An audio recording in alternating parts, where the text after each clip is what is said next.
Bwana Yesu asifiwe, watu wa Mungu. Shalom. Nimesimama mbele zenu leo, nina kitu cha kimungu ningetamani tujifunze, lakini pia tushare. Majina yangu kama ndio unanisikia kwa mara ya kwanza, ninaitwa Grace Henley. Nimeokoka na mpenda Yesu. Nilitamani tujifunze kwa habari ya ubatizo wa kweli. Ubatizo ni kitu gani? Ubatizo ulianzia wapi? Lakini pia ni nani anapaswa abatizwe? Yesu Kristo alibatizwa na kwa nini?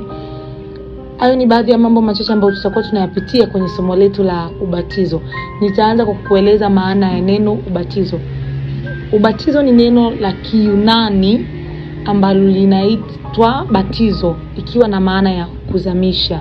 Ubatizo ni ile hali au ni ishara ya kuzamisha kitu ndani ya maji na kukitoa.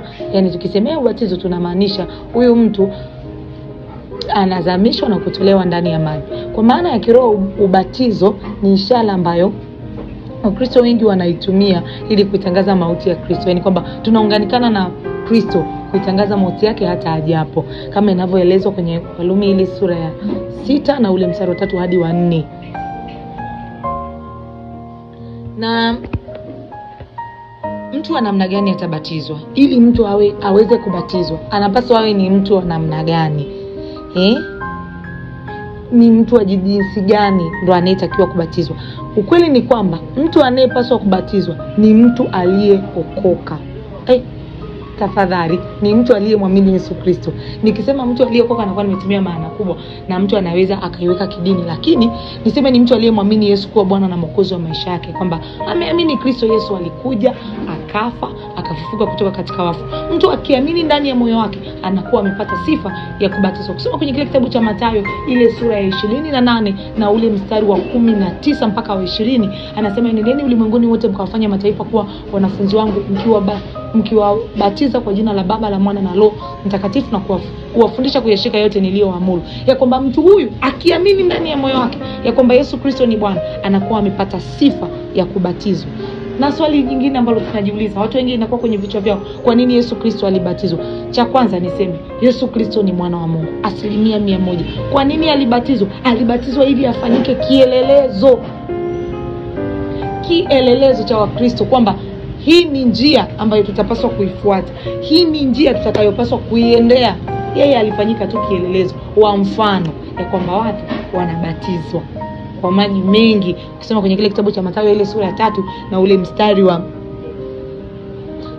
kuanzia ule mstari wa Mathayo 3 mstari wa 1 na kuendelea, utapata hapo habari za Yesu na kubatizwa. Na alibatizwa na nani? Alibatizwa na mtu mmoja aliyefahamika kwa jina la Yohana Mbatizaji.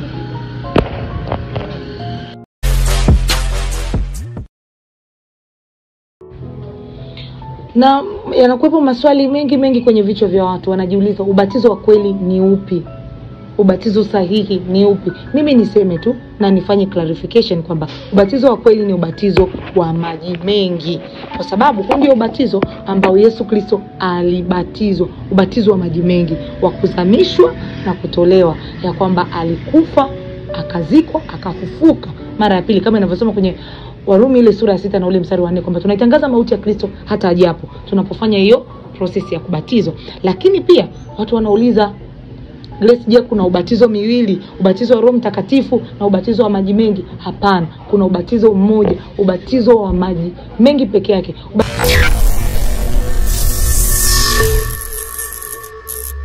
Roho Mtakatifu ni kipawa, ni zawadi. Mtu yeyote anaweza akapokea, awe amebatizwa au hajabatizwa.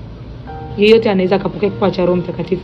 Lakini mtu akibatizwa kwa maji mengi ana nafasi kubwa sana ya kubatizwa kwa Roho Mtakatifu. Mtu anajiuliza swali, ikiwa nimekwisha kuokoka, nikiwa nimeshamjua Yesu, nikatenda dhambi, ninaweza kubatizwa mara ya pili, au naweza nikarudia kubatizwa hata mara 2 hata mara 3? Nitoe ufafanuzi kwamba unaweza ukabatizwa mara ya pili kama ule ubatizo wa mara ya kwanza uliofanyika haukuwa umeamini, haukuwa umemkiri Yesu kuwa Bwana na Mwokozi wa maisha yako. Ndani ya moyo wako ulikuwa haujaamini. Kama haukuwa umeamini, tutakubatiza mara ya pili, kwa sababu kwenye kitabu cha Matendo ya Mitume ile sura ya 19 na ule mstari wa 3 na wa 4 tunamwona mtume Paulo anaenda pala na anakuta watu walibatizwa lakini hawakuwa wameenda kwenye taratibu, akawabatiza tena na wakajazwa Roho Mtakatifu. Kwa hiyo kama ubatizo wako wa kwanza unahisi ulikuwa kuna kitu unapelea, unatamani ufanywe ubatizo wa pili, unaweza ukafanywa ubatizo wa pili, na hamna dhambi kwenye mtu kubatizwa mara mbili.